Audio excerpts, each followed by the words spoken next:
Всем добрый день. Рад Добрый вас день. приветствовать на нашем канале. Владимир Сидоренков, преподаватель Международной академии заточки ADEMS, и я, Маркин Эдуард, сооснователь компании ADEMS.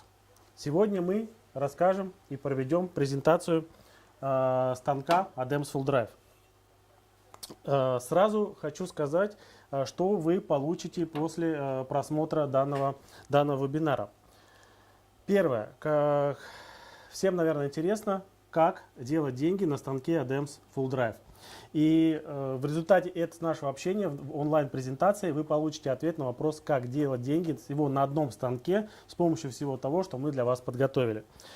Вы получите технический обзор станка ADEMS Full Drive, и мы обязательно проведем демонстрацию возможностей станка, и вот здесь для этого подготовили вам большое количество инструментов.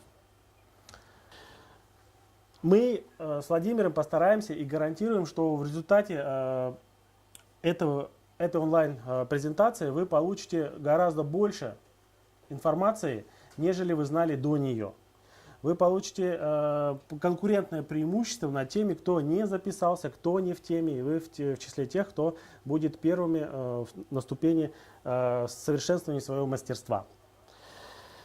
Значит, вкратце давайте представимся еще раз. Мы компания ADEMS, которая уже на протяжении 10 лет производит станки для заточки парикмахерского маникюрного инструмента, бытового, кухонного. Клиенты и наши покупатели практически из 24 стран всего мира уже оценили данный станок. Данный станок является самым главным результатом нашей работы, нашей компании, инженеров, конструкторов, технологов, маркетологов. И, соответственно, мы постарались сделать для вас то решение, которое вас подстегнет к развитию вашего мастерства. Итак, еще раз напомню, зачем мы здесь собрались. Обзору станка ADEMS Full Drive. Вы узнаете все об этом станке. Что вам нужно будет сделать для того, чтобы получить результат как заточника, как коммерсанта, как кого-то либо еще. Первое. Есть несколько простых шагов, как делать деньги на этом бизнесе. Первый шаг, конечно, очень самый главный, это понять свою целевую аудиторию. Кто будет платить вам деньги, кто будет возмещать стоимость всего того, что вы купили у нашей компании, с теми людьми, которыми вы будете взаимодействовать. Вы должны определить в своем месте, с кем вы будете работать. Это будут парикмахеры, либо это будут грумеры, это либо больницы, столовые, кафе, рестораны, садовые центры или там какие-то ЖКХ по заточке садовых инструментов. Дальше, когда вы определились с целевой аудиторией, где вы будете зарабатывать, целевой аудитории, от кого вы будете, с кем будете работать с целевой аудиторией, необходимо дальше определиться с местом, где вы будете это оказывать. От этого зависит и стоимость услуг, в том числе напрямую.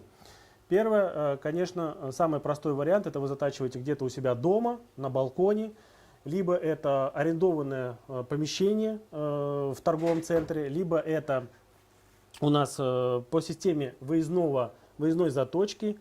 Какие еще возможные варианты у нас могут быть? Вы знаете, заточка, курьерская заточка. Нет, курьерская забор-доставка, то есть вы можете находиться в одном месте.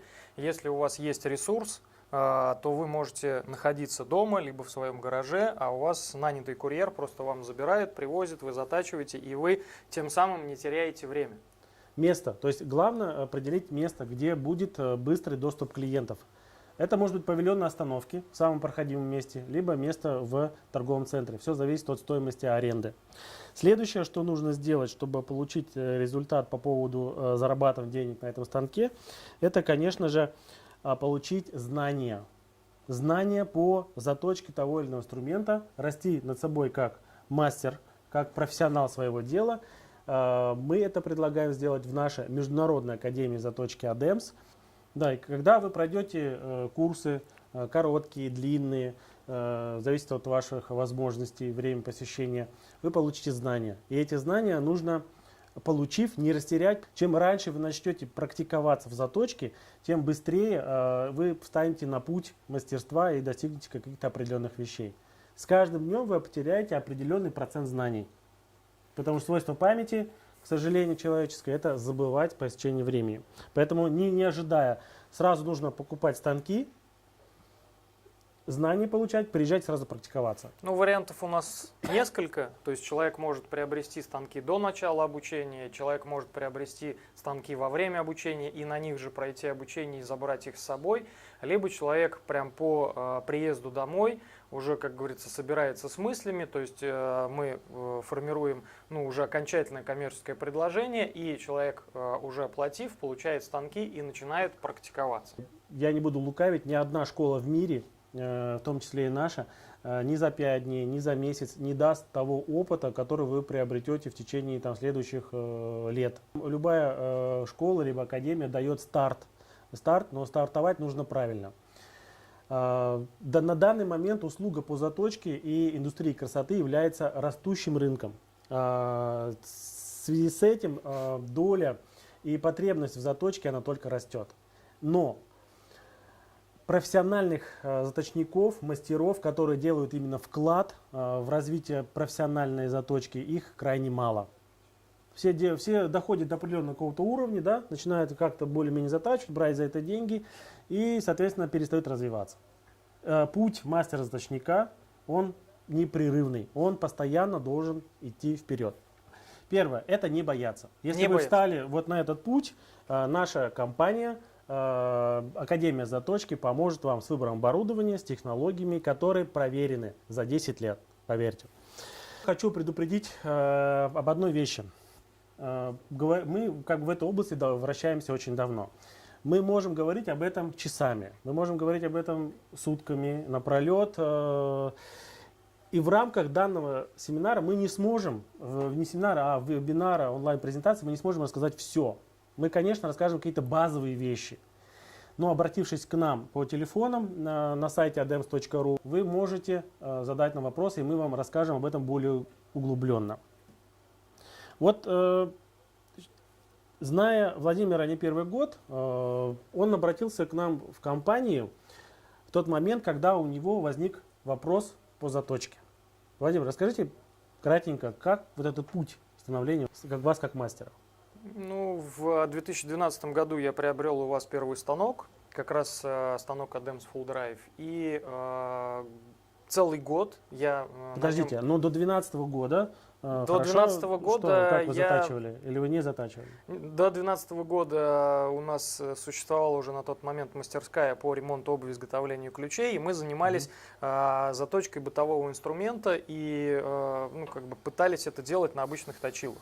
Вот. И у меня посетила меня мысль для того, чтобы расширить спектр услуг нашей мастерской, я как раз задумался о том, чтобы заняться заточкой инструмента. Да, кстати, мы еще и выиграли аукцион.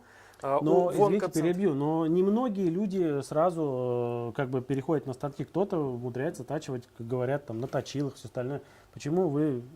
А я объясню. То есть, получилось так, что, может быть, нам, скажем, повезло. Мы выиграли аукцион на заточку 400 хирургических ножниц. И здесь ответственность была настолько велика, что я понимал, что я не смогу сделать такую коленочную заточку на каком-то точиле. Вот.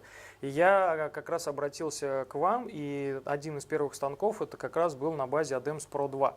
Вот. И то есть там, где, как и здесь, манипуляторы, градусы, то есть я выдал то качество, и вот я, вкусив вот этот момент победы, когда я принес, выложил инструмент, когда при мне хирурги его проверили, и они сказали: да, вы молодец, вот здесь я уже задумался встать на путь заточника. То есть этот путь освоения был не очень длинный, да? То есть с помощью станков очень быстро начали у меня, затачивать. самообучение заняло 1 месяц. Это только вот на станке, именно вот под бытовой инструмент. И когда я приехал к вам в компанию... А если бы вы пошли по пути, выиграли аукцион, начали бы проектировать и делать какие-то приспособления? Я сразу отсек это. Почему? Потому что я понял, что я потрачу времени, я потрачу денег, и не факт, что, например, тот же токарь, мне может ответить на те вопросы, на которых у меня даже и не было, тех заданий. То есть я, как компания ADEMS, вы уже были профессионалами. То есть моя задача была именно заточить инструмент, а не придумать это, сам станок. Так, друзья, кто не знает нашу компанию, Кто не знает наши возможности и наш продукт, мы говорим о том, что вот на примере Владимира, он пошел по пути именно освоения мастерства заточки, но не конструирования станков. Мы компания, которая делает для вас станки, а вы осваиваетесь как мастер. И это быстрее вам даст старт и преимущество над конкурентами. И неудачные попытки конструирования, они могут привести просто к разочарованию, и просто вы можете захотеть бросить эту тему и уйти от нее. Ну вот некая такая вводная часть у нас закончена, поэтому я предлагаю перейти непосредственно к онлайн-презентации станка ADEMS Full Drive. Вот. И, ну и, соответственно, где-то мы еще на это потратим, наверное, около часа времени, постараемся удержать ваше время и, соответственно, рассказать все о нем. С чего бы мне хотелось начать? Мне бы хотелось начать с того, что с преимуществ нашего оборудования.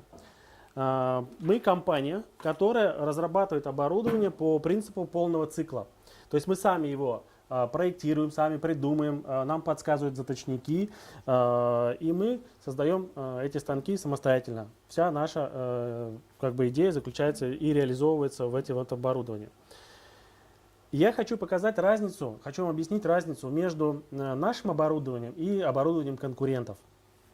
На примере простых трех только вещей. Не буду все рассказывать, это очень долго. Трех вещей. Первое.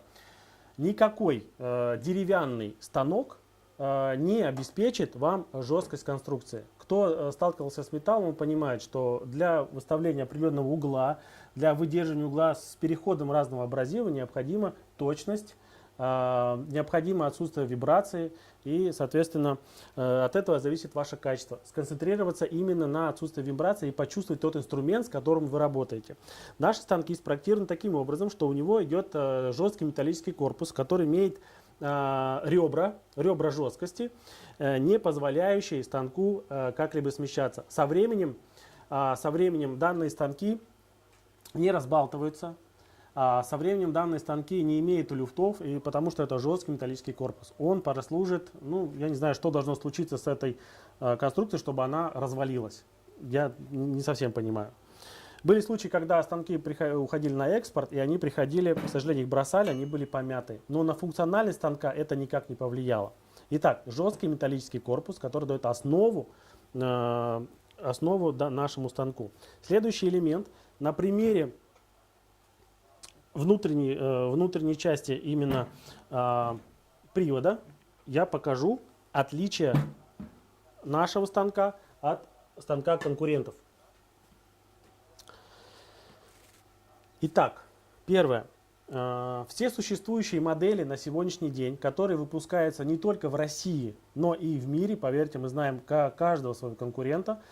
И, соответственно, в Америке их, допустим, около 8 крупных, больших, малых. И все производители делают по одному и тому же принципу. Они берут двигатель, берут вот такую, допустим, какой-то вращающийся элемент, вот в нашем случае это магнитная планшайба, и сажают шайбу на вал двигателя.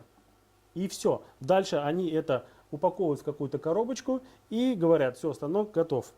Какой минус в данном элементе?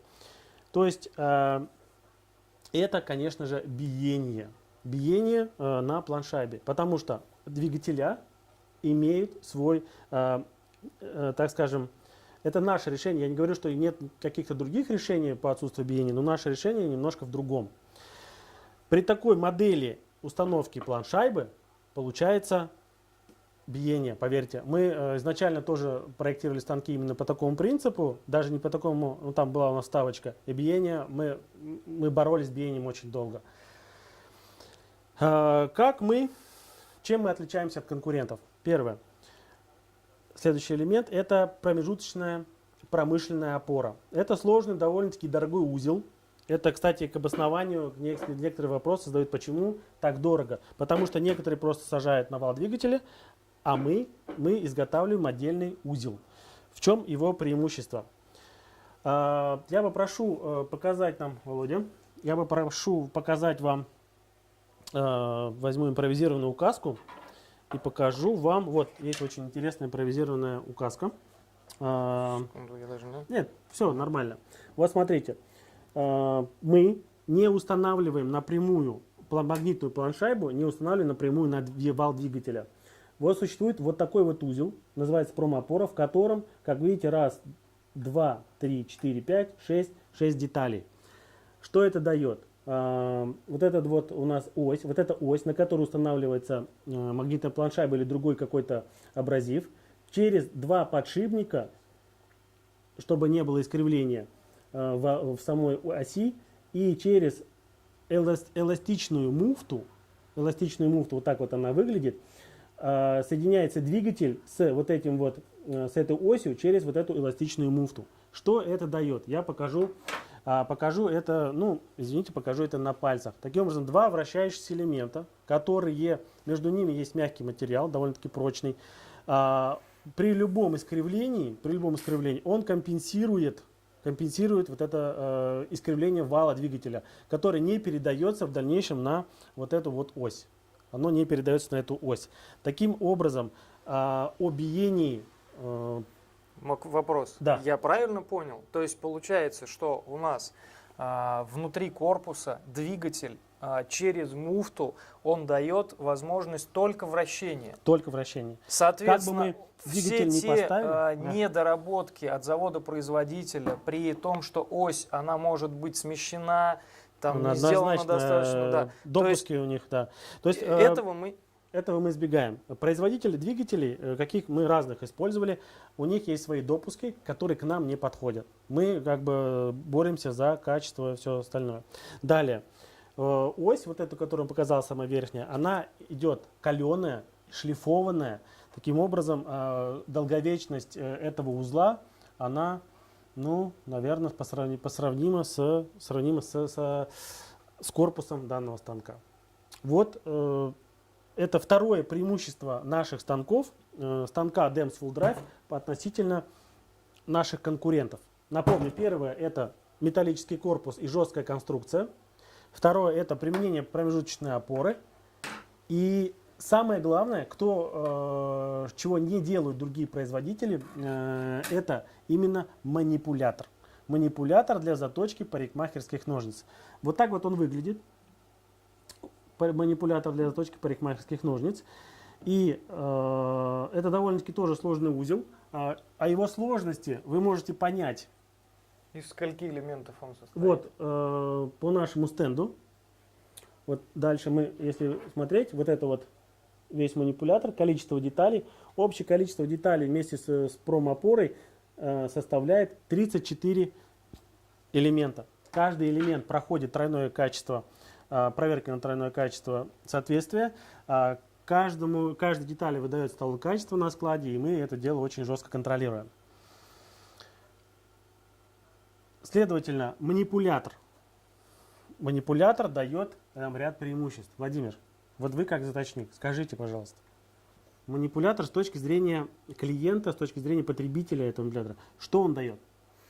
Ну, первое, что я вам могу рассказать про данную систему, то есть так как здесь манипулятор состоит из двух колен, то есть он дает плавность при работе.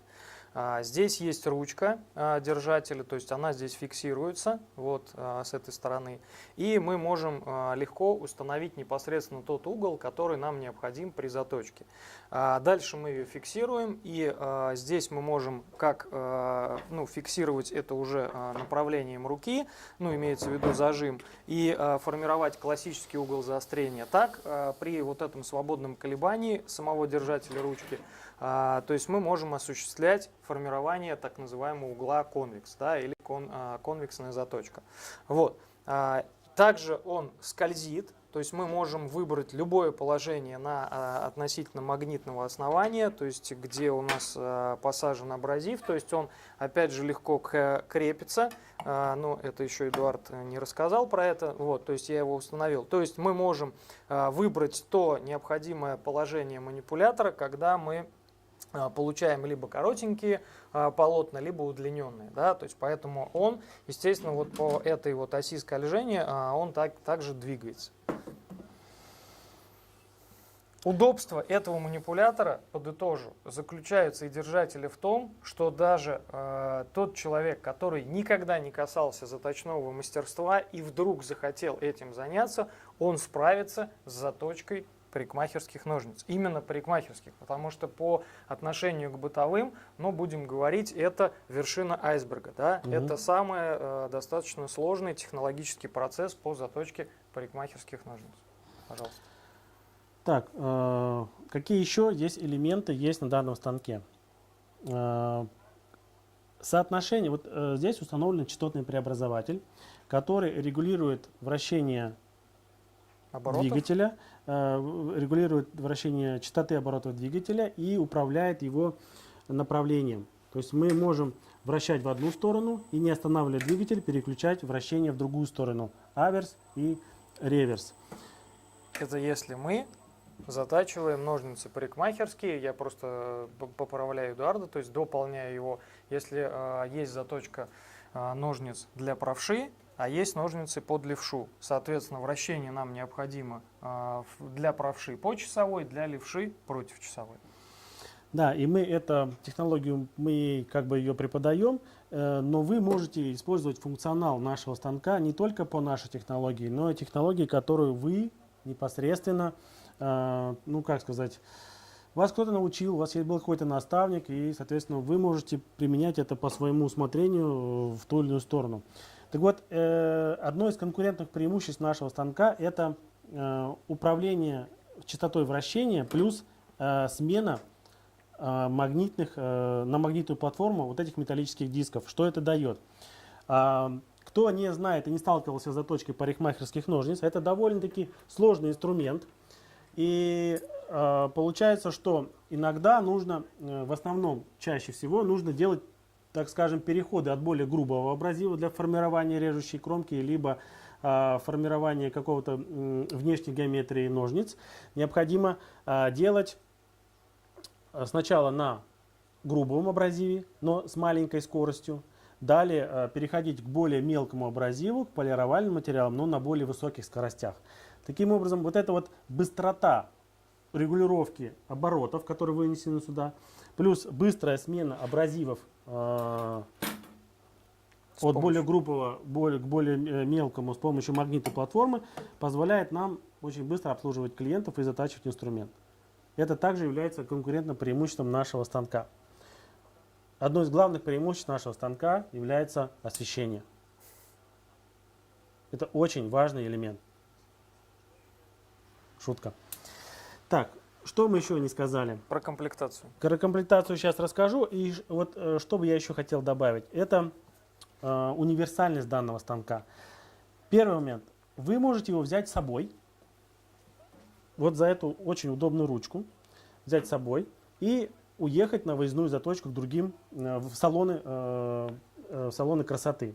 Второе. Эту же ручку, например, можно использовать как опорный элемент, перевернув сюда и затачивая что-то на весу, какой-то, не знаю, нож ледобура, там, я не знаю, там, ну что-то там, какие-то элементы, как опору. Следующий момент. Комплектация. Что входит в комплектацию?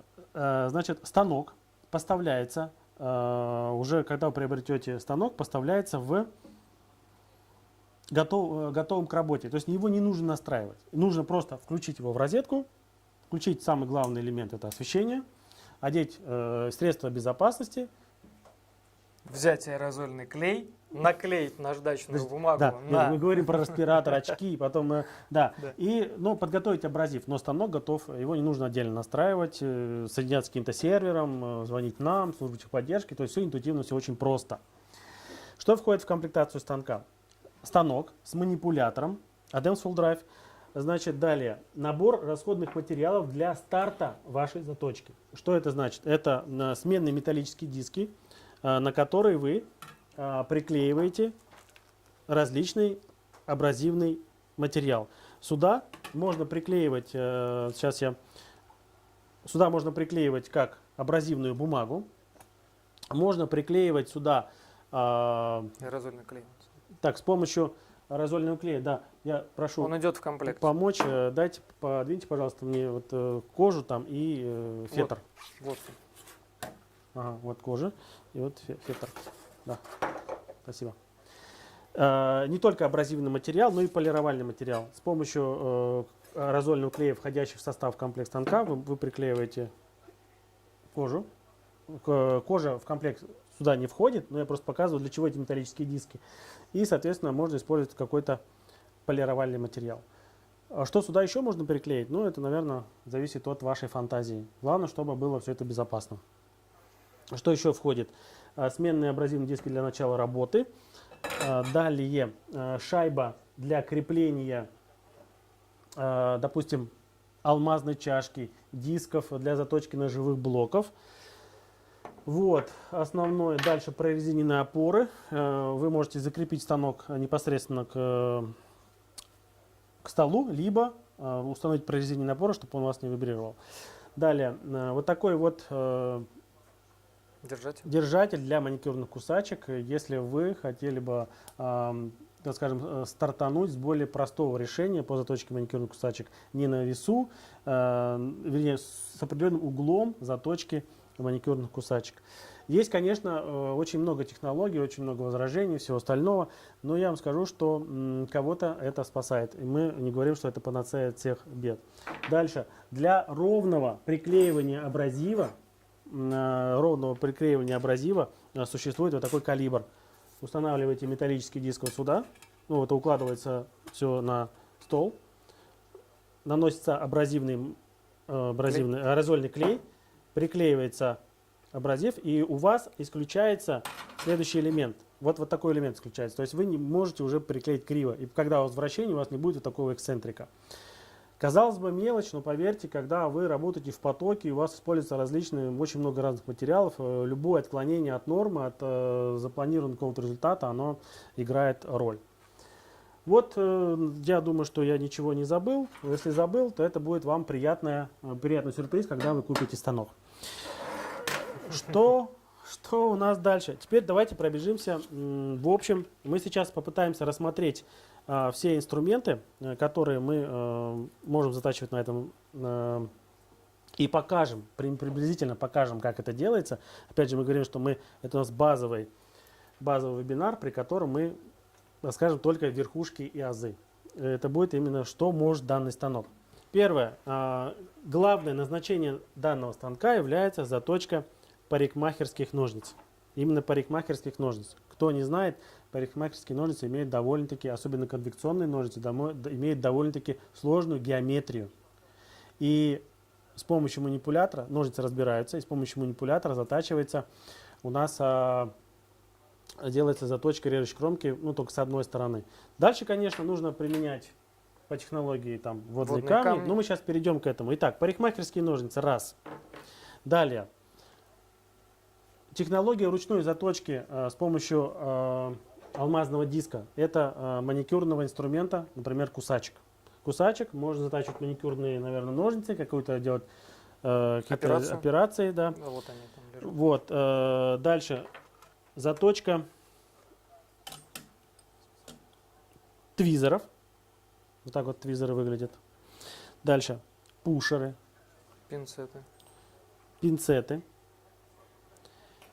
Маникюрные ножницы, некоторые виды операций. И дальше ножи парикмахерских и грумерских машинок. Ножи бытовые. Ножницы портные. Медицинский инструмент. Что я еще забыл? Ножницы для грумеров. Вот мы их тут разобрали. Они, как вы увидите, мы в дальнейшем расскажем. Вот просто обратите внимание, чем отличаются длина полотна ножницы от человеческих и для животных. Это величиной. В основном у них всех очень длинные полотна. 9 дюймов, 8 дюймов ножницы. Самые ходовые, какие-то одни из ходовых размеров парикмахерских ножниц, это, наверное, где-то 5-6 дюймов. Да? Правильно, да, Владимир? Да. 5, 5,5, 6. Ну что, перейдем более подробно.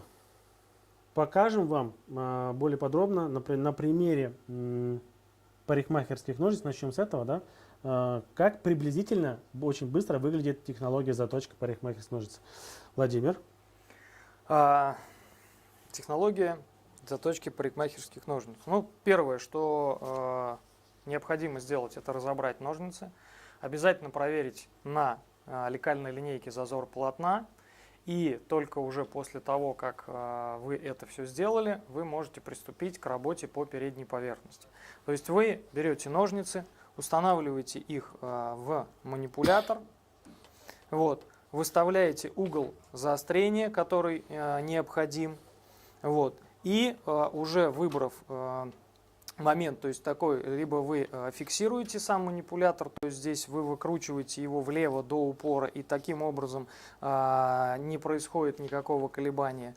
Вот. И, соответственно, вы уже под определенным углом, то есть здесь в нашей Международной академии заточки мы вам это все объясняем, под какими углами, как это работать, и, естественно, человек это все достаточно доходчиво понимает. Вот. Если необходима работа с углом заострения по технологии Convex, то, соответственно, здесь уже как раз вот включается вот этот вот свободный ход. На чем я хотел заострить внимание? Это наши ученики, и, возможно, у вас тоже возникают вопросы, заострить внимание. То есть, чтобы понять, какой угол заточки мы совершили, здесь я вам такую расскажу некую формулу. То есть, если градус вот здесь на держателе установлен 30, то мы эти 30 градусов отминусовываем от 90 и получаем реальный угол 60 градусов. Почему так происходит? Потому что сама вот эта градусная шкала идет, здесь начинается от нуля.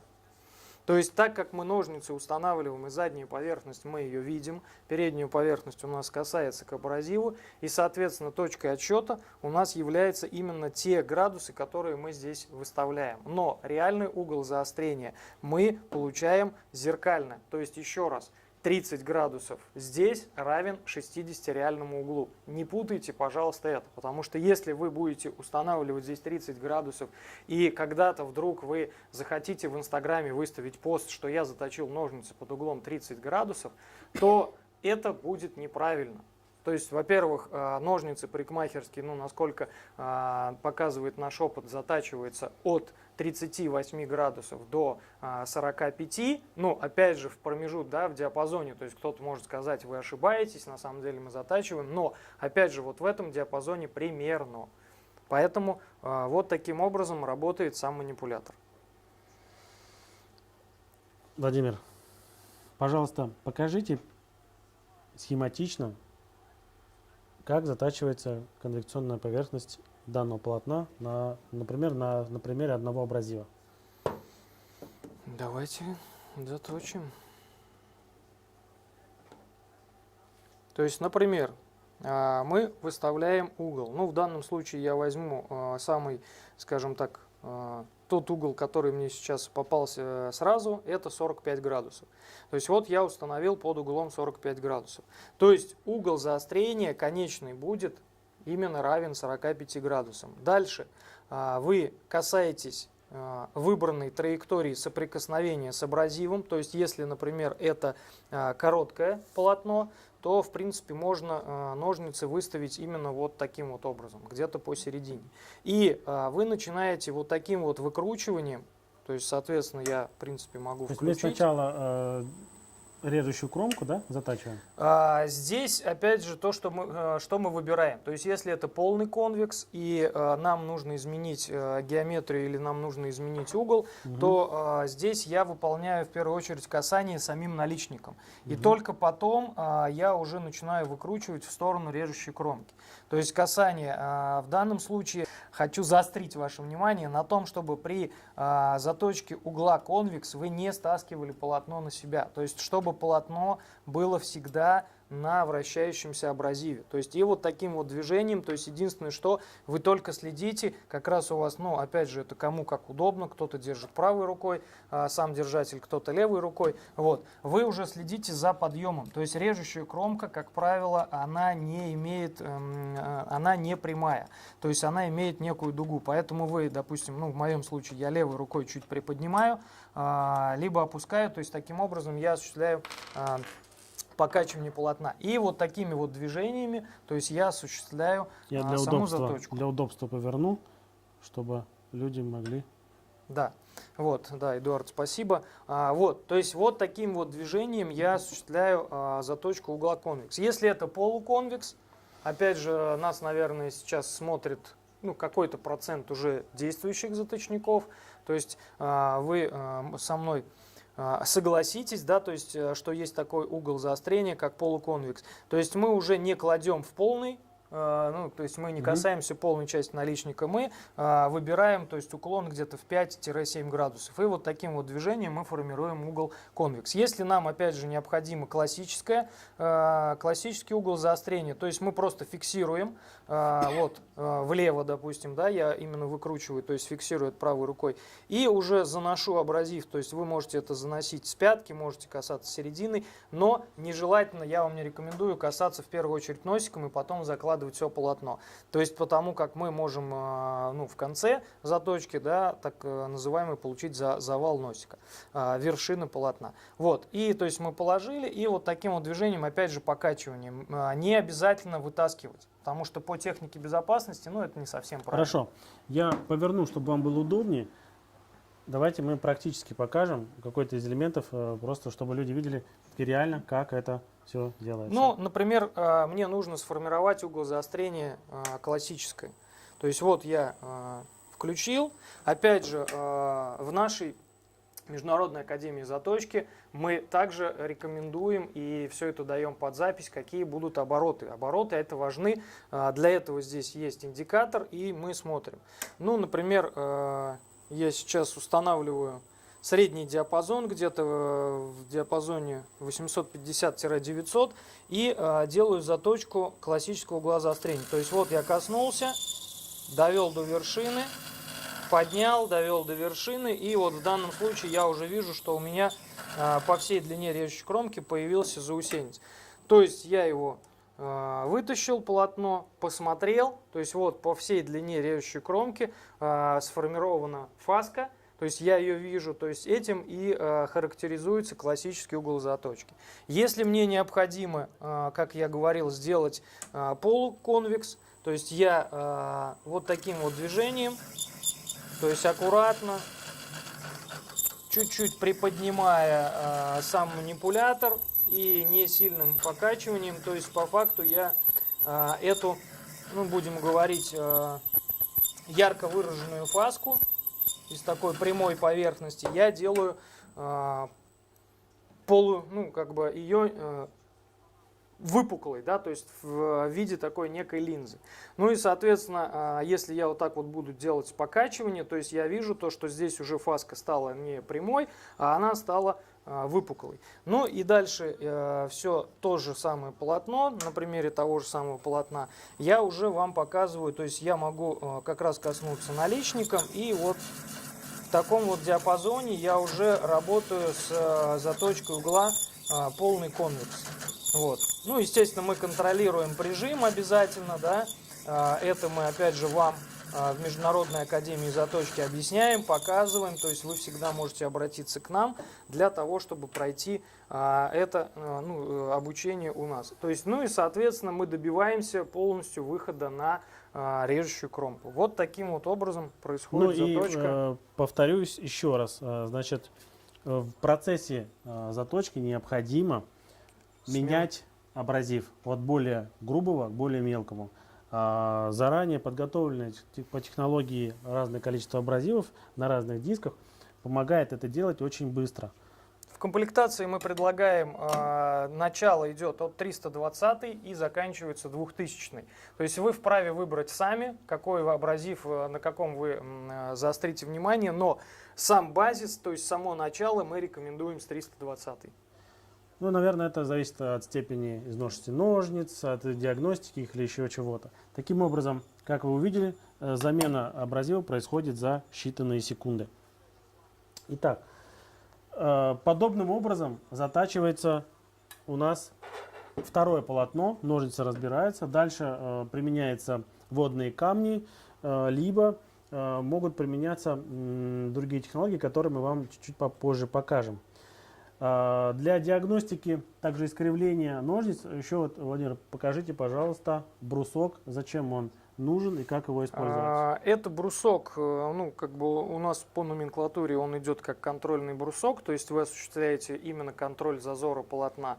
Вот, по технологическому ну, языку в технологическом это называется лекальная линейка. То есть вы берете полотно, соответственно, укладываете шарнирной частью, закладывается полотно, и вы проверяете именно сам непосредственно зазор. Ну, то есть, естественно, это нужно делать на просвет, и вы смотрите, насколько зазор ну, как бы присутствует. То есть, качественно, ну, корректный он или некорректный. И то есть, после того, как вы это проверили, вы уже принимаете решение о дальнейшей заточке, там, либо рихтовке, либо формирования поверхности поддержки на водном камне. То есть, ну, это уже технологический процесс, но контрольный брусок, он, насколько я помню, в комплектации не идет. Нет. Не идет. То есть это как дополнительная опция, поэтому без него, ну, будем говорить, что заточка парикмахерских ножниц невозможна.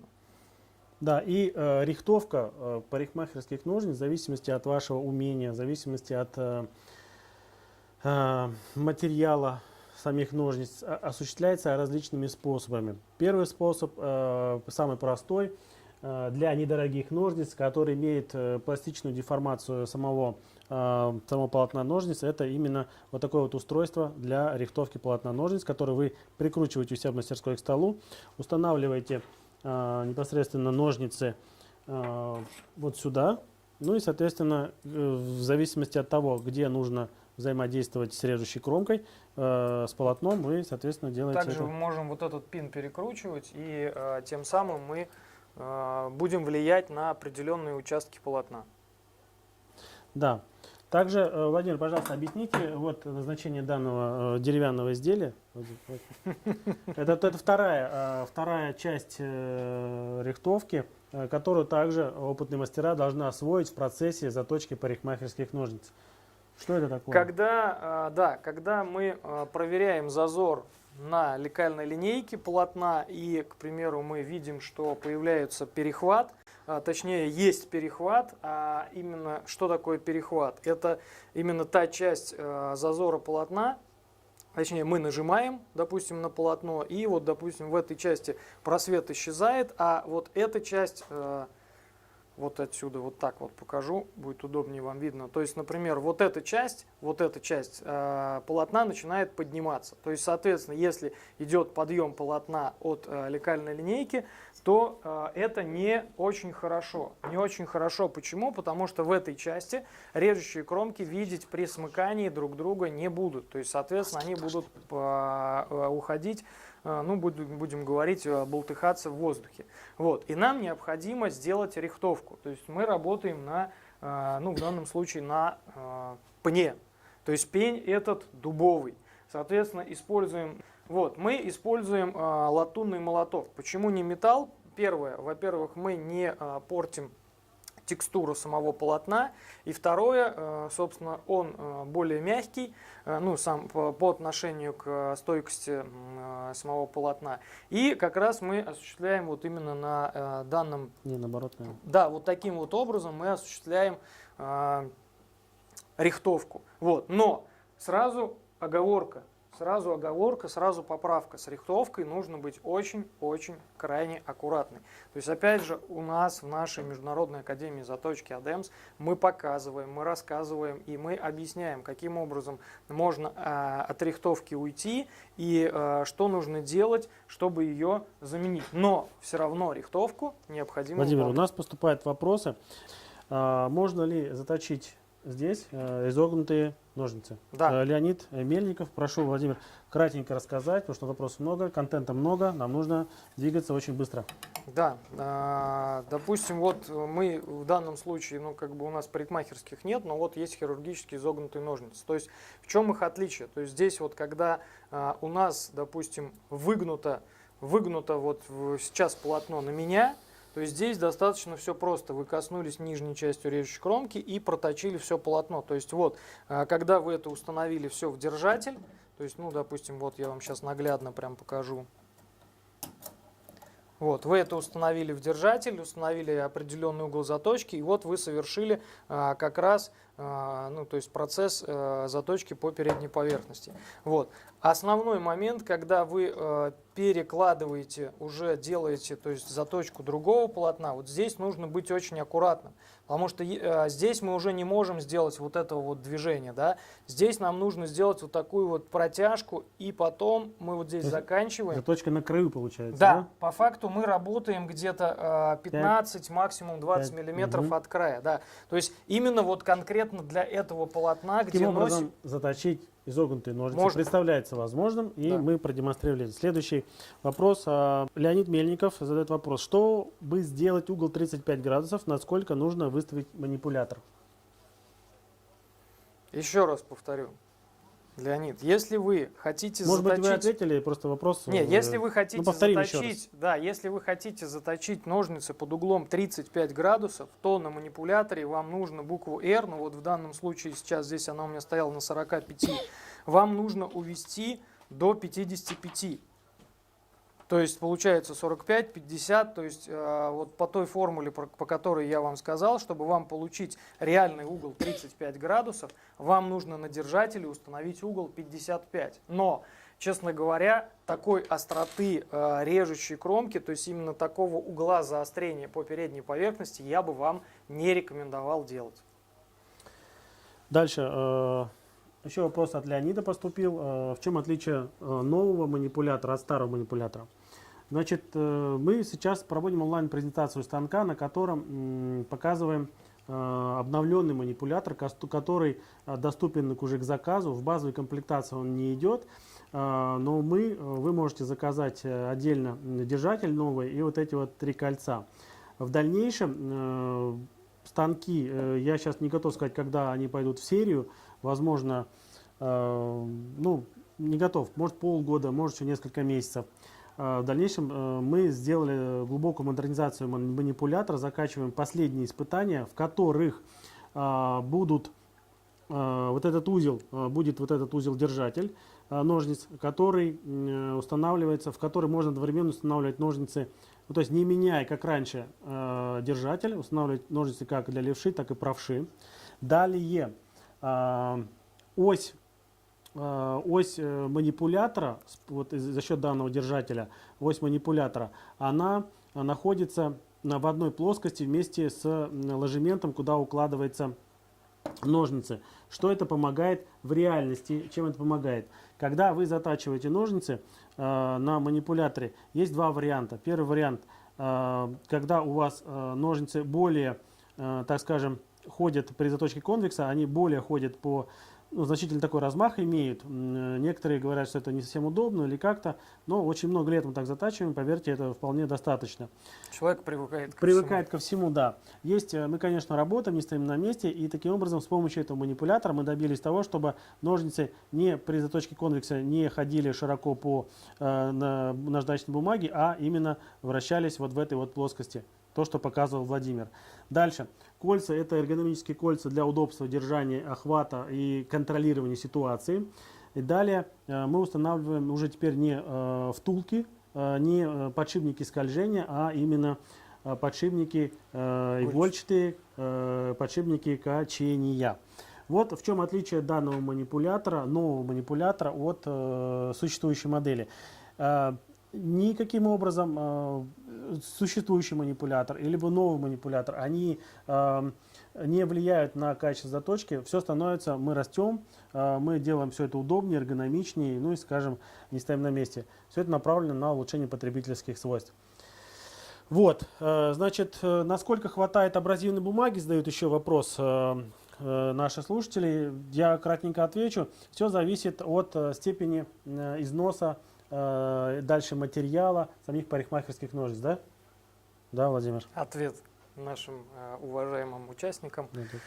Смотрите, здесь два момента. То есть то, чем вы пользуетесь. Первое, если это карбид кремния, то вероятность того, что он очень быстро сядет, у него выше по отношению к оксиду алюминия. Поэтому в комплектации со станком ADEMS Full Drive идет абразив оксид алюминия.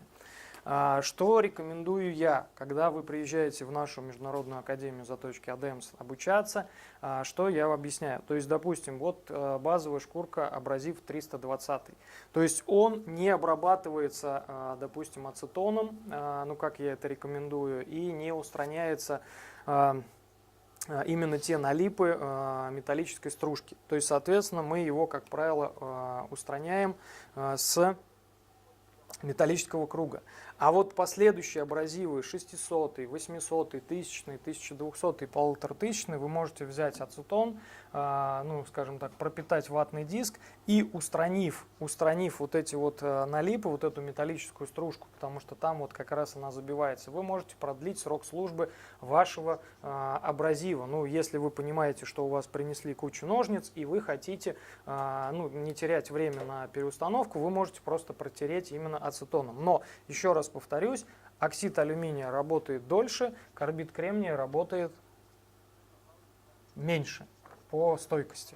Хорошо. Соответственно, мы поставляем то лучшее вам. Отлично, спасибо. Дальше мы продолжаем показывать возможность нашего станка и говорим о том, что существуют разные магнитные планшайбы, разные диски, которые используются на этом станке. Мы сейчас сняли основу диаметром 123 миллиметра и устанавливаем основу с диаметром 190 миллиметров. Угу. Зачем нужно данное изменение? Сейчас мы постараемся вам вкратце быстро все это объяснить.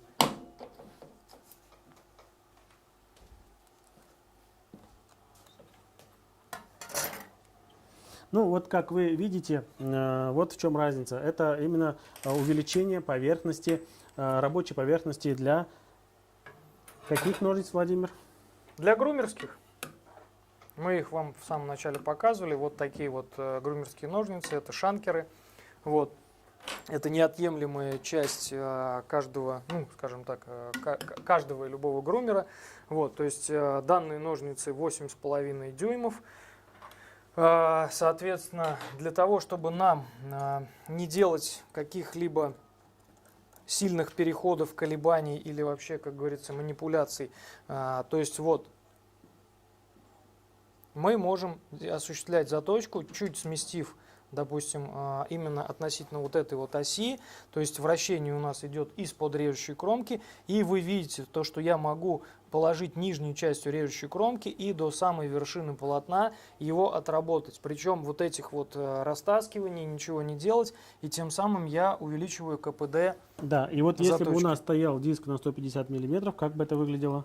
То есть у нас Но мне приходилось полотно... бы вот такие вот движения Да. делать очень часто, и вероятность качественной заточки, она бы просто падала. А технология заточки грумерских ножниц и парикмахерских ножниц, она практически идентична. Да. Все просто отличается размерами. Но это не основное назначение увеличенного диска металлического на 200 миллиметров.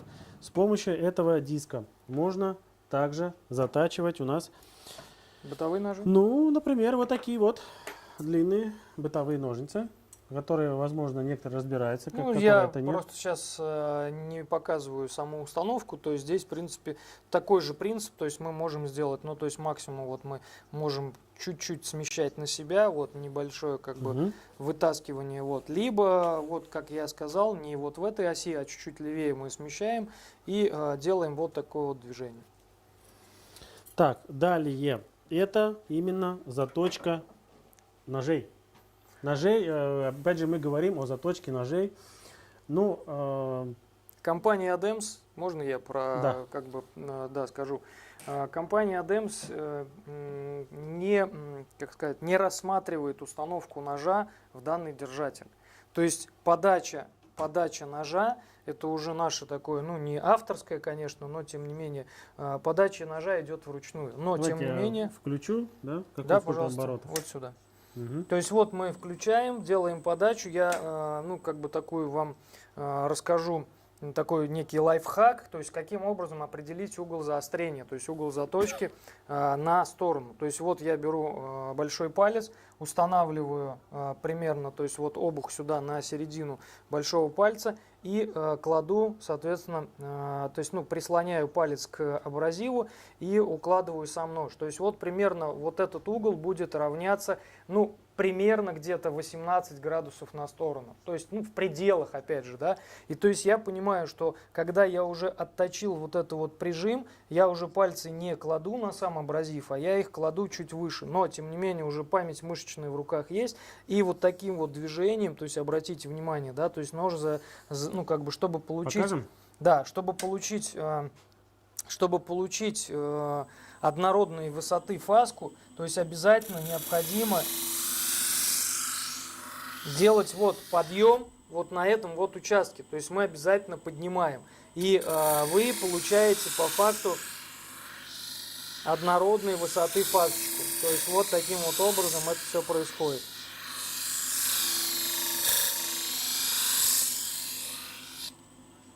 То есть одну сторону, ну и, соответственно, как раз вот тот, ну, как бы момент преимущества. То есть мы переключаем и, соответственно, я уже даже вот так вот стану, ну, чтобы было видно.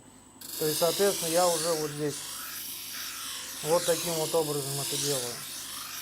Ну, естественно, соответственно, мы выбираем абразив, опять же. Меняем там, его. да, то есть мы грубого, меняем абразив от более грубого к более мелкому. Вот, то есть, опять же. Полировка. Да. Скажите, а вот толщина, какой должна быть толщина и какая должна быть кожа для полировки? Задают такой же вопрос. Я думаю, что кожа, ну, например, для ножниц. сейчас компания ADEMS, и как бы это было, ну, опытным путем мною определено, то есть какую кожу выбрать. То есть мы сейчас предлагаем вашему вниманию кожу из нубука. То есть чем она отличается? То есть, во-первых, толщина ее 1,8 мм. И само технологическое изготовление кожи, так как я ранее занимался ремонтом обуви, то есть как нельзя, кстати, я знаю про вот эту вот как раз кожу. То есть в чем ее технологическая особенность от изготовления гладкой кожи? То есть тем, что она идеально ровная. То есть здесь идет машинная обработка, здесь не наносится никаких лакокрасочных, ну точнее именно эмалей. И получается, что нам не нужно ее подготавливать. То есть вы взяли ее, наклеили аэрозольным клеем на металлический круг. И по факту, когда мы ее уже устанавливаем на магнит, кожа у нас готова к использованию. То есть вы ее можете использовать как в сухом виде для тонких полировок, так и с алмазными пастами. Пожалуйста. Отлично. Итак, это не все. Значит, с помощью сменных металлических дисков и наклеенного абразива мы можем затачивать еще ряд других инструментов и выполнять какие-то отдельные операции. Например, на маникюрных кусачках. Сейчас есть? Можно на это же показать? Нет. Лучше на маленькую. Хорошо, мы меняем тогда планшайбу обратно на маленькую. Нет, мы сейчас устанавливаем, если мы говорим про маникюрные конечно, кусачки. То есть, ну, хорошо, давайте тогда уже сняли. Да, я извиняюсь. Все, нет, все хорошо, все правильно. Мы тогда будем следовать определенной технологии, по которой действительно нужно двигаться до точки. Сюда можно устанавливать различные круги с посадочным местом 32. 32. Стандартный размер посадочных кругов.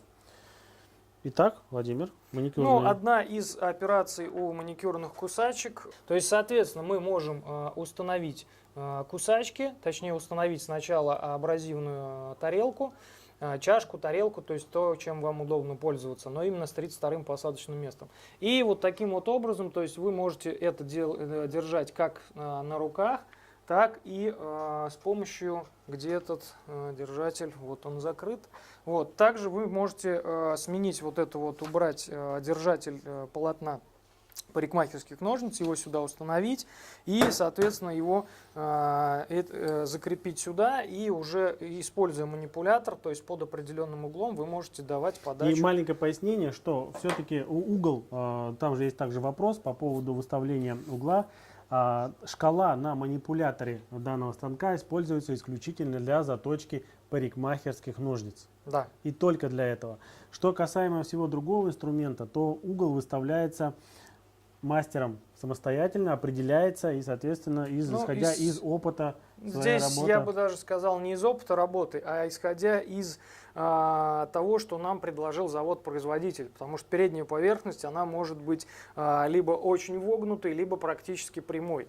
И здесь она может даже не совпадать по зеркальности. То есть нам, допустим, если вы выставите здесь на манипулятор, ну, то есть на держателе какой-то градус и его сделать сюда, то зеркально на другую сторону вы можете этого не попасть в этот градус. То есть вам придется это все равно менять. Поэтому вот это вот, ну, как бы это особенность. Итак, передних поверхностей. можно установить сюда алмазный круг, можно сюда установить эльборовый круг для заточки поверхности, передней поверхности кусачек. Выставляете самостоятельно этот угол. Какие еще операции? Мы сейчас не будем переставлять, сымитируем, что у нас установлена магнитная планшайба, вот у нас стоит металлический диск. И мы, сейчас Владимир покажет, какие еще операции с маникюрными кусачками можно делать соответственно, да, абразиве. на станке, к сожалению, на фулл-драйве сделать кернение невозможно. Для этого у вас должна быть наковальня. Вот, то есть станок для этого, для механических ударной мощи не предназначен. То есть мы можем также использовать наш дубовый пень с помощью каких-то маленьких наковален. Так вот, следующая операция у маникюрных кусачек, которую мы делаем, это как раз формирование фасок. То есть, ну, я просто вам делаю касание, то есть не так, как я держу на самом деле, просто чтобы вам было видно. То есть мы формируем именно сами фаски. И после того, как мы сформировали фаски, то есть, естественно, мы понимаем, что есть вероятность, что по ширине они расползутся. Да?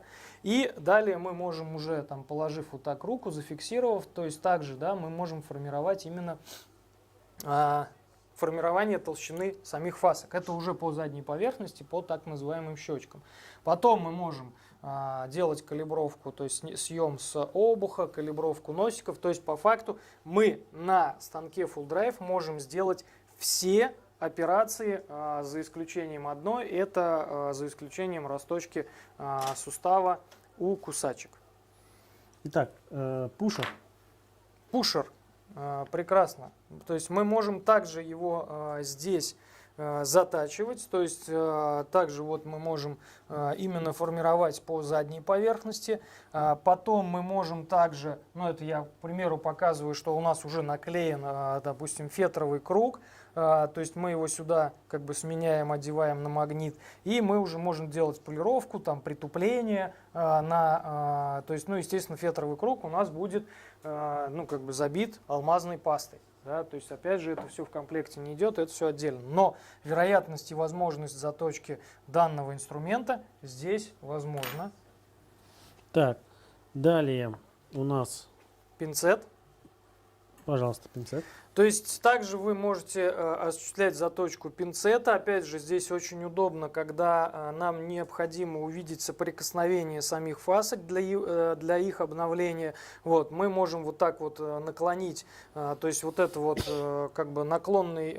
Освещение на гибкой ножке. Да, на гибкой ножке. То есть это очень удобно. Мы это то есть, ну, как бы подсвечиваем, и нам видно очень хорошо просвет. Это, кстати, тоже очень хорошо помогает при формировании фасок у кусачек. То есть мы обновляем фаски, и дальше потом мы по щечкам, опять же, благодаря возможности того, что здесь идет вращение как против часовой, так и по часовой, то есть мы можем формировать одну сторону, ну, толщины самих фасок по задней поверхности, так и другую сторону. То есть кому как удобно, ну, я имею в виду выбор вращения. То есть, соответственно, пинцет здесь затачивать тоже можно. Маникюрные ножницы. Можем маникюрные ножницы, да, мы здесь можем делать, но, наверное, не все операции, потому как, ну, допустим, опять же, в нашей Международной академии заточки ADEMS операция по формированию высоты фаски мы делаем с помощью вулканита. Так как вулканит находится у нас в вертикали, а здесь идет горизонтальная подача, то есть, скорее всего, мы эту операцию делаем на вулканите, но потом нам необходимо сформировать фаски. И вот здесь как раз задача станка Full Drive очень неоценима в этом. То есть мы берем, устанавливаем вот за опять же, обратите внимание, то есть, ну, как бы участники нашего сегодняшнего прямого, ну, точнее, нашего вебинара, да, то есть вот здесь вот ручка, она всегда с закруглением. То есть я ну, как бы заостряю ваше внимание, чтобы вам было понятно. То есть я цепляю именно вот здесь вот в нижней части, где есть прямая площадка. То есть вы зацепили, и потом вы убираете вот так вот полотно, выбираете опять же необходимый угол, заострение устанавливаете и производите заточку по передней поверхности. Это очень-очень удобно. Вот. Но я вам это рекомендую делать не на абразиве именно, а на алмазной тарелке с зерном 20×14. Но это такие наши вот вам советы. Вот. Соответственно, почему так? Потому что здесь как раз, чтобы нам не повредить и не изменить геометрию вот этого самого изгиба полотна, то есть вот при рабочей поверхности в 10 мм нам как раз удобно делать вот эти вот, ну, будем говорить, манипуляции. Спасибо. То есть сам станок, вот сейчас мне Эдуард передает сюда инструмент, вот сколько я его уже накидал. Здесь, то есть вы можете обратить внимание, да, то есть это и пинцеты, и пушеры, и кусачки, и бытовые портняжные ножницы, то есть вот. Владимир, а давайте поговорим немножко о финансах. Давайте. Примерно озвучьте стоимость заточки в Самаре различного инструмента, чтобы люди, которые пытаются посчитать, сколько можно на этом заработать, как делать деньги и какие деньги на этом станке, и, соответственно, могут у себя посчитать, мы не навязываем свою считалку, примерно срок окупаемости данного станка. Хорошо, давайте так. То есть начнем с самого простого. Это хирургические ножницы. Цена вопроса от 150 до 200 рублей. Раз. Пинцет-пушер в нашем регионе, ну, в городе Самара, стоит 150 рублей. То есть, соответственно, есть. Кусачки с поврежденным носиком 350 рублей, без поврежденного носика 300 рублей. Есть портняжные ножницы, то есть в зависимости от угла заострения, то есть под задачу, которую необходимо, то есть ту задачу, которую перед нами ставит клиент. Это цена от 150 до 300 рублей, но будем брать средний диапазон 200 рублей. Парикмахерские ножницы, там грумеры или это человеческие, то есть у нас, ну, в нашей мастерской это от 500 рублей и до 1500, в зависимости от тех работ, которые необходимо сделать. Но будем говорить, средняя цена 550 рублей. Это парикмахерский. Ну и самый такой сладкий инструмент, то есть тот, который к нам, ну, относительно часто несут, то есть это бытовые ножи. Причем их сладость заключается в том, что их приносят не одни. То есть если вот ножницы могут принести одни, там это, но ножи приносят, допустим, к нам там 2, 3, 4 ножа. Но не об этом. То есть цена вопроса 10 рублей сантиметр. То есть мы меряем линейкой и по сантиметрам определяем стоимость. Соответственно, средний чек за нож у нас где-то составляет порядка 185 рублей. Я просто недавно, почему такая цена, то есть стоимость я недавно просто для себя делал, ну, срез по работе. То есть, соответственно, если вам в день хотя бы принесли там 3 ножа, ну или 2-3 ножа, то есть вы можете заработать там 600 рублей, вам принесли одни ножницы, вы можете заработать плюсом еще 550 рублей, и вам принесли хотя бы одни кусачки, то есть, соответственно, вы можете уже заработать порядка 1700 рублей. То есть, если мы будем говорить, ну да, ножевые блоки, но мы просто еще не показали. Но, тем не менее, да, то можно есть посчитать. также можно, да. И, допустим, один ножевой блок, то есть вот мы уже перевалили за средний чек за день, да, более 2000 рублей. То есть, соответственно, при выручке, там, ну, например, вы даже работаете неполные 30 рабочих дней в месяц, а пускай даже 25, то есть вы зарабатываете в месяц, это мы говорим валовой прибыли, 50 тысяч рублей. Да, оборот. Если вы не арендуете помещение, соответственно, вы никому не платите за аренду места, вы эти 50 тысяч рублей полностью кладете себе в карман. Вот вам и ответ по средней. Ну да, но здесь надо учитывать, что работая, допустим, на балконе по выездной системе, либо работа в стационарной точке. Не принесут вот это. Да, на выездной системе не принесут это, и поток клиентов будет значительно меньше. Ну, незначительно, но это, так скажем, некоторая подработка, некоторое укрепление в своих силах, что вы можете затачивать, набора практических навыков, либо такая просто форма, когда у нас очень много клиентов, которые работают на основном месте работы, он заканчивает в 5 часов, он едет в 2-3 мастерских, забирает инструмент и на завтрашний день также вечером об это все развозит. Но опять же таки ограничено тем, что у вас нет на месте, и тем, что вы ограничиваетесь в этом моменте. Так, переходим. Вы говорили, Владимир, что с помощью данного станка, я крайне был удивлен, можно заточить, делать некоторые операции на топорах. Да. Ну, просто вы можете как бы включить свою фантазию и 3D-формат. Я имею в виду в плане того, что у меня есть гриндер в мастерской для грубых работ. То есть на нем я делаю основной подвод. Там, ну, образно под углом, там, допустим, 25 градусов на сторону. Но я понимаю, что когда я делаю выход на режущую кромку и заканчивая на ленте P80, да, то есть там появляется такой конский заусенец. То есть для того, чтобы мне его аккуратно убрать и сделать так называемый микроподвод, я как раз использую именно станок Full Drive. То есть я беру абразив P1000 и под более тупым углом, там, ну, например, уже 30 градусов на сторону, то есть я делаю именно микроподвод. То есть на этом станке, ну, это такая палочка-выручалочка с точки зрения некоторых бытовых инструментов. Там в том числе я могу делать также, доводить стамески, в том числе я также могу затачивать ножницы для оверлока, ну, для оверлоков. В том числе я также могу делать какие, ну, там, допустим, резцы приносят. То есть все это я могу делать там, где мне это удобно. Переустановка абразива, где очень легкая, и Б, соответственно, я могу именно работать, то есть, как бы, ну, если это ручной подвод, в горизонтали. То есть некоторые операции там, по заточке каких-либо инструментов, какие-то удобно делать в вертикали, что-то удобно делать в горизонтали. Вот. Спасибо, Владимир, за ответ. Сейчас мы покажем также, у нас есть видео, уже мы показывали обзор, что это такое. Это у нас эльборовый круг, который устанавливается также с посадочным у него местом на 32. Эльборовый круг на керамической связке. Данный вот круг имеет толщину 5 миллиметров. И, соответственно, мы покажем сейчас... Мы не будем в действии показывать. Да, он новый.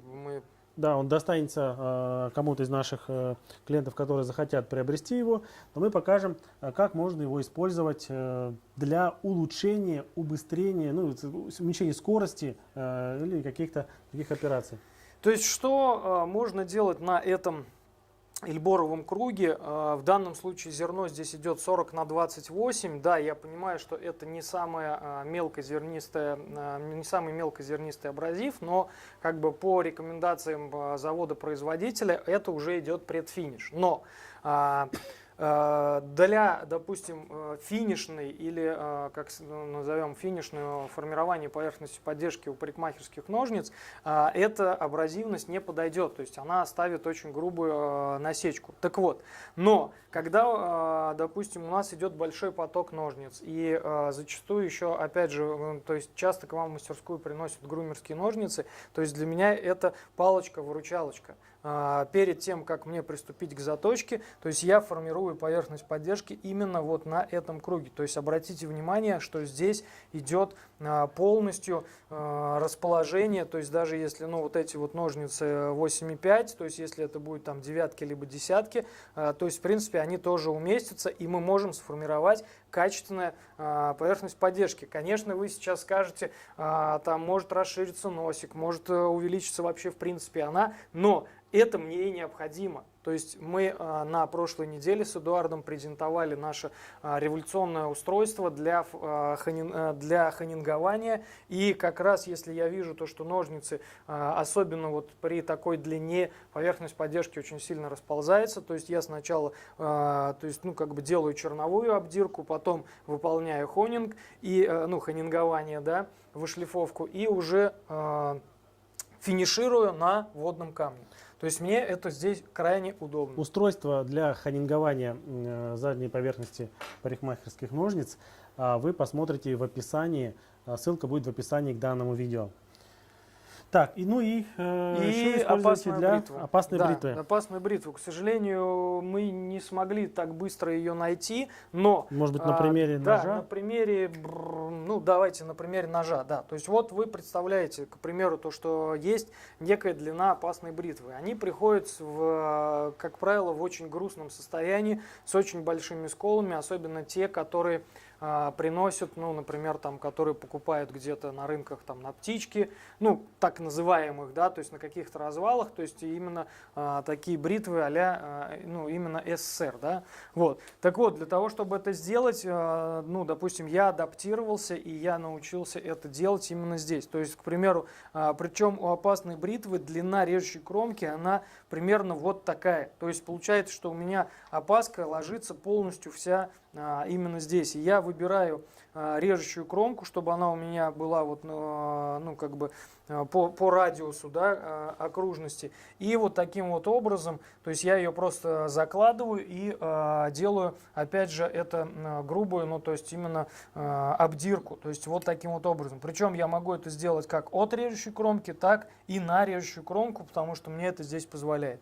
И потом, естественно, я ухожу на водный камень. То есть не подумайте, что я делаю как бы что-то такое сверх, скажем так, плохое, да, для того, чтобы испортить инструмент. Нет, так как опасная бритва на водном камне все равно она делается в полное соприкосновение, поэтому здесь я также делаю полное соприкосновение, выставляю обороты, но тем самым я могу заточить опасную бритву, если бы я это делал на водных камнях за 3-4 часа, то здесь я сокращаю время работы до часа-полутора. То есть потом я, естественно, вывожу это все равно на водных камнях, на природных, но этот круг мне помогает и позволяет. Опять же, он ильборовый, то есть у него здесь идет керамическая связка ЦБН, и то есть у меня вот такой круг, в нашей вот Международной академии заточки ADEMS, я его показываю вам, я рассказываю, как это все работает. То есть уже использую более года, да, то есть у нас первый появился, я думаю, больше. Больше, да? Больше. Вот, я прикладывал лекальную линейку, ни одного зазора, даже нету завала на краю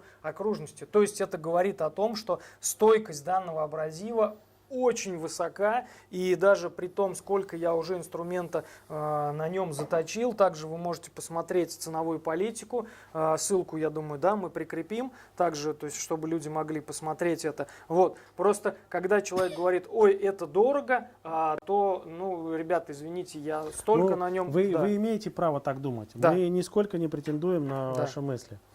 Вместе с тем, поймите, есть существенное различие не только от просто абразивной бумаги, но еще есть существенные различия между эльбором и алмазом. Вкратце скажу следующее, что по стойкости алмаз и эльбор, они примерно находятся на одном уровне. Многие часто путают алмаз и эльбор. В чем преимущество именно эльбора? Эльбор именно применяется если в машиностроении взять, именно для шлифовки, для точной доводки, как и алмаз, но эльбор предпочтительнее, и он дороже, всегда был дороже. Сейчас добавлю, Владимир, за счет того, почему он ценен, за счет того, что он работает намного мягче, первое. В чем мягкость заключается? Он прощает ошибки заточника, он менее прижигает режущую кромку, он более теплоемкий. И таким образом одни и те же действия на алмазе и на эльборе. На алмазе у вас уже кромка может становиться различных цветов, голубей, синеть и все остальное. На эльборе этого не произойдет. И поэтому сейчас многие заточники, которые наконец-то, мы с первых дней продавали эльбор и предлагаем его, но те, где они обучаются, к сожалению, не все школы знают вообще об эльборах или преподают. А мы с первого дня говорим, что эльбор более предпочтителен для многих операций и за счет того, что прощает ошибки заточника. Я хотел бы еще добавить комментарий, вот то, что сказал Эдуард. У эльбора по отношению к алмазу само зерно, оно имеет именно структуру октайдера. То есть у алмаза идет структура тетраэдера, то есть это некий такой кубический треугольник, то есть, ну, как бы, да, а это идет октаэдер, то есть это такой куб. Соответственно, у него за счет того, что идет меньше граней, точнее сама грань уменьшена, то есть он дает более мелкую риску, нежели чем алмаз. Алмаз он выгрызает, и то есть каким бы по зернистости алмаз не был, по отношению к эльбору он всегда даст риску, то есть если мы будем это увеличивать с помощью микроскопа, а я недавно вот в декабре месяце себе приобрел микроскоп и понял, насколько он мне теперь стал помогать в работе, то есть соответственно риска намного меньше. И вот то, что сказал Эдуард, само качество вот шлифовки намного чище, намного качественнее при одной и той же зернистости. Еще одна очень важная операция, которую выполняем мы на станке. И сегодня в обзоре это у нас будет крайняя операция, которую мы расскажем. Это заточка ножей парикмахерских и грумерских машинок. Для этого, сейчас, Владимир, подождите минуту, для соблюдения техники безопасности здесь предусмотрен другой кожух, нежели от 150 миллиметрового диска. Мы сейчас для демонстрации не будем устанавливать, но покажем, что другой кожух устанавливается, и потом устанавливается уже диск, сейчас я покажу, диск для заточки ножей парикмахерских машинок и плюс решеток и ножей мясорубок. Ножей и решеток мясорубок. В ассортименте нашей компании, дайте мне, пожалуйста, вот этот диск. В ассортименте нашей компании существует две разновидности заточных шлифовальных диска. Это на основе алюминия и на основе чугуна. Прошу. Опять же, повторюсь еще раз, мы сейчас рассказываем базовые вещи, мы вам не сможем вложить сейчас в эту презентацию глубоко рассказывать отличия тех или иных дисков. Мы показываем базовые вещи, которые просто в дальнейшем мы можем это все вам прояснить. Диски изготавливаются двусторонние, то есть можно использовать две стороны. Доступны в базовой комплектации. С одной стороны у нас идет конусная поверхность, второй сторона идет плоская поверхность, вторая сторона. Доступные к заказу диски имеют конус, либо плоскость. Плоскость нужна тоже для заточки некоторых видов ножей и в основном для заточки ножей, мясорубок и решеток мясорубок. Теперь мы покажем приблизительно, насколько мы это сможем уместить в рамках данного вебинара презентации, как происходит процесс заточки, процесс заточки ножей парикмахерских или грумерских машинок. Что нам для этого понадобится? Ну, во-первых, вам понадобится, конечно, сам станок. Данная планшайба не входит в комплектацию станка, ее нужно приобретать отдельно. Порошок. Да, далее нам понадобится абразивный порошок. Смотрите, есть такой комплект для заточки ножей парикмахерских грумерских машинок, в который входит все необходимое для заточки. Вы покупаете набор, состоящий из кожуха, диска и набора расходных материалов, и сразу устанавливая сюда, можете уже непосредственно затачивать. В паспорте станка на ADEMS Full Drive написана технология заточки на данном диске. Она является, я не скажу, что она какая-то уникальная, но она является, так скажем, симбиозом многих заточников. Мы ко многим прислушиваемся и, соответственно, рекомендуем вам, как затачивать. Вы можете выбирать самостоятельно свою технологию. Мы на нее нисколько не претендуем. Далее, в процессе заточки происходит, мы что делаем? Мы устанавливаем планшайбу. Для ножей это конус-конус.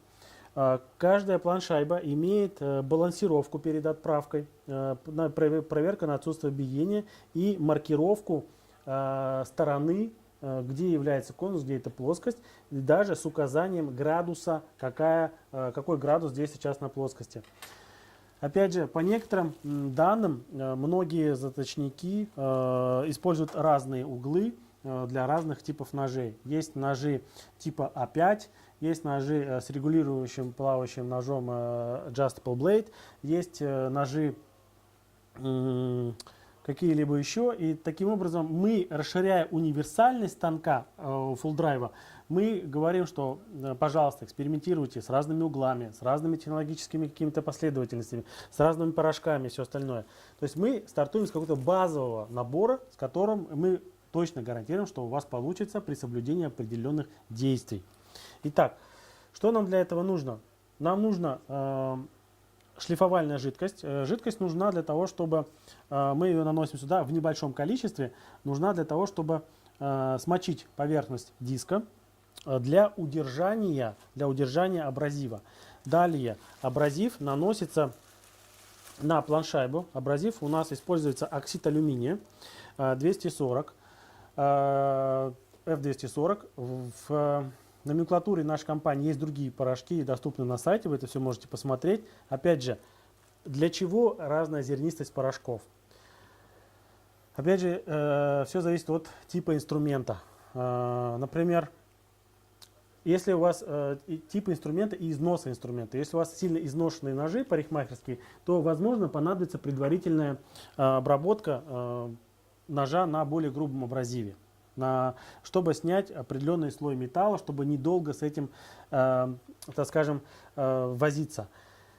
Самое главное, для чего мы сделали станки, и всегда этому стремимся, один из главных элементов – это скорость. Скорость и высокое качество, чтобы вы могли больше в единицу времени обслуживать большее количество инструмента.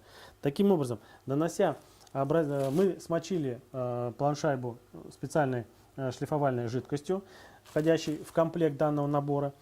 Дальше нанесли небольшое количество, у нас есть на YouTube ролики, как мы это делаем, подробно рассказано. Сейчас мы не будем вдаваться в подробности данной технологии, просто показываем, как это делать. Наносим порошок. Объясняем, не пока, объясняем, как да, это делать. Дальше мы затачиваем как нож нижний и нож, предварительно его разобрав, продиагностировав, и нож верхний. Как приблизительно происходит процесс заточки, Владимир? Ну, то есть, когда мы нанесли небольшое количество шлиф масла, да, то есть дальше мы наносим шлиф порошок, и то есть мы просто берем и прикладываем, то есть к данной планшайбе и движениями от себя к себе, опять же, выбираем для вас более комфортную скорость, то есть кто-то работает на 1000 оборотах, кто-то на 300 оборотах, а кто-то на 1500 оборотах, да. Опять же, если мы говорим о там мясорубке с обратной стороны, где мы по плоскости работаем, там можно выбрать и более 1000 оборотов.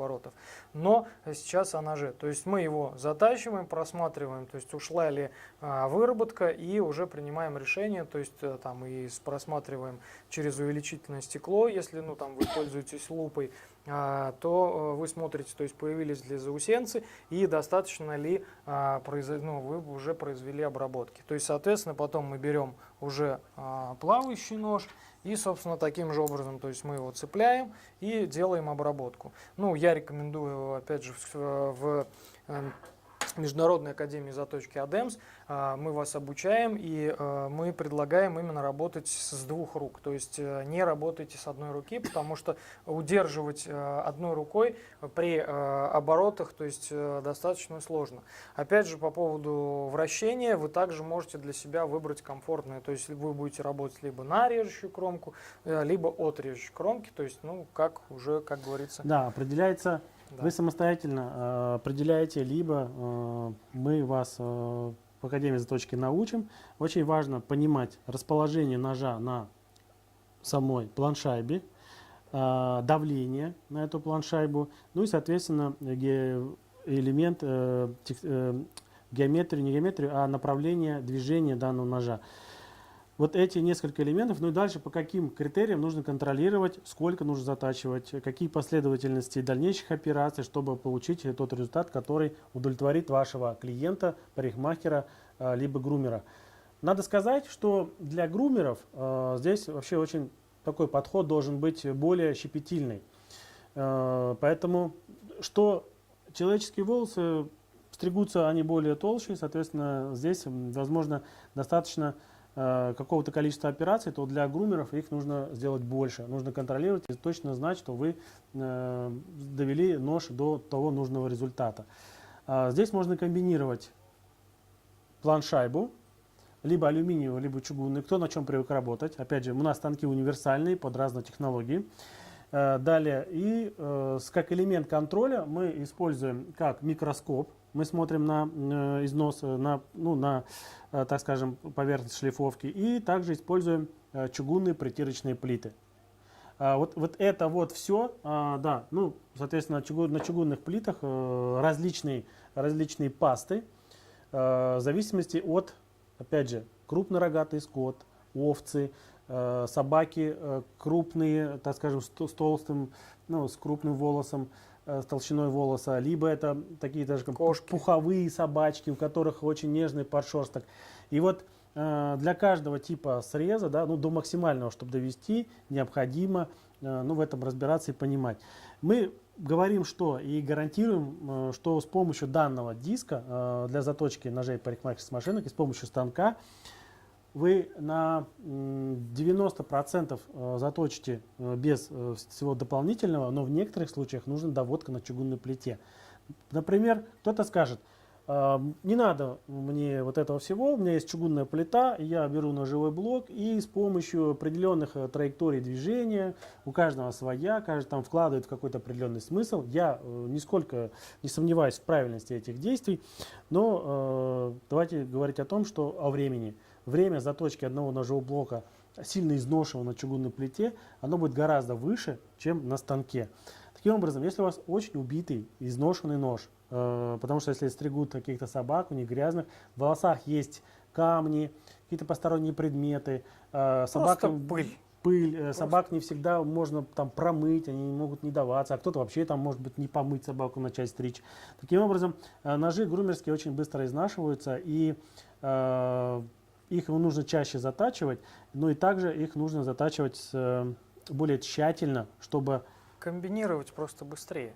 Да, то есть не таким образом, привязываться. если вы затачиваете на диске и на чугунной плите, время сокращается значительно. Я сейчас не буду говорить о времени, но вот как бы, ну, я скажу, что в разы, на несколько порядков вот с этой технологией комбинация диска это плюс чугунной плиты. палочка-выручалочка. То Да. есть просто приобрести, ну, то есть как бы если у вас есть она в арсенале, и вам их опять же таскают там по 4, 5, 10 штук в день, то есть и вот сидеть как бы их разглаживать. Ну, закрылся на весь день, да. и час с ними, берешь да, и ножевой сидишь. блок там Да, доводишь. а здесь вы грубый съем сделали, перешли на чугунную плиту и уже... И 10 минут, и таким образом, то ли дело вы 2 часа потратите на 10 ножей, то ли вы потратите день, а то и полтора.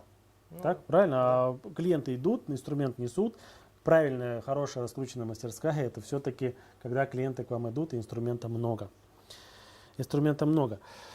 Это на сегодняшний день это основные базовые элементы, которые можно устанавливать на станок. Я знаю, что некоторые наши клиенты используют станки намного шире,